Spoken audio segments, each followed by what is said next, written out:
Hi friends, இன்றைக்கி நம்ம என்ன டிஷ் செய்ய போகிறோன்னா தக்காளி சட்னி எப்படி செய்கிறதுன்னு பார்க்கலாம்.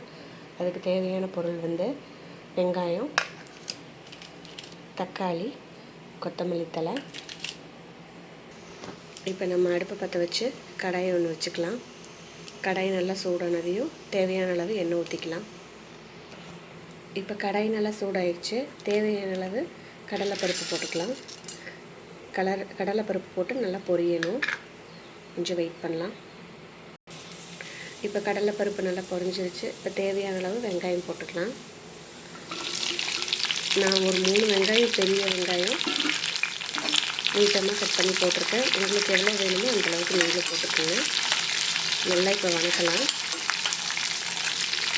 கொஞ்சம் உப்பு போட்டு வதக்கிக்கலாம். இப்போ இந்த சட்னியோட மெயின் கொத்தமல்லி தழை தான். என்ன நம்ம தக்காளி போட்டாலும் கொத்தமல்லி தழை போட்டால் அதோடய ஃப்ளேவர் நல்லாயிருக்கும். இப்போ வெங்காயம் வணங்கும் போதே நம்ம இந்த கொத்தமல்லி தழையும் போட்டு நல்லா வதக்கிக்கணும். அப்போ தான் அதோடய ஃப்ளேவர் அதில் நல்லா இறங்கும்.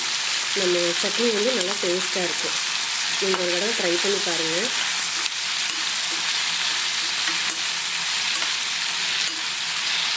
நல்லா வதக்கலாம்.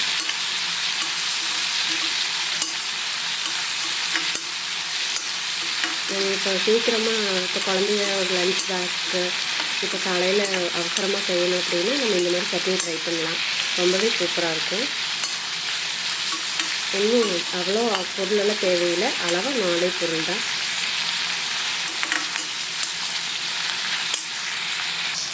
இப்போ பார்த்தீங்களா, நம்ம போட்ட கொத்தமல்லி தழை நல்லா இதாகிடுச்சு. நல்லா வெங்காயமும் ஒரு கண்ணாடி பதம் அளவுக்கு நம்ம வதக்கிட்டோம். இப்போ இது கூட தக்காளி சேர்த்துக்கலாம். நான் ஒரு 2 தக்காளி சேர்த்துருக்கேன். தக்காளியும் போட்டு நல்லா வதக்கிக்கலாம்.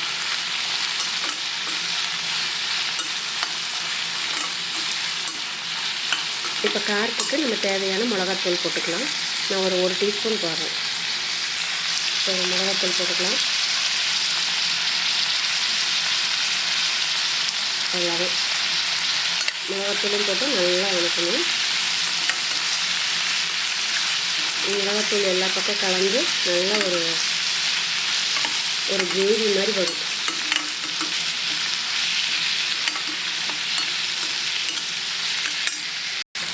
அவ்வளோதான். இது ஆறுனதுன்னா நான் அரைச்சிட்டு வரேன். இப்போ பார்த்தீங்கன்னா நான் சட்னி அரைச்சிட்டு வந்துட்டேன். இதான் உங்களுக்கு இப்படி தான் இருக்கும். இப்போ நம்ம இந்த சட்னிக்கு ஒரு தாளிப்பு கொடுத்துடலாம். அவ்வளோதான். நம்மளோட தக்காளி சட்னி ரெடி ஆயிடுச்சு. நீங்களும் வீட்டில் இதே மாதிரி ட்ரை பண்ணி பாருங்கள். பிடிச்சிருந்தால் ஒரு லைக் பண்ணுங்கள், கமெண்ட் பண்ணுங்கள், சப்ஸ்கிரைப் பண்ணுங்கள். அஸ்ஸலாமு அலைக்கும்.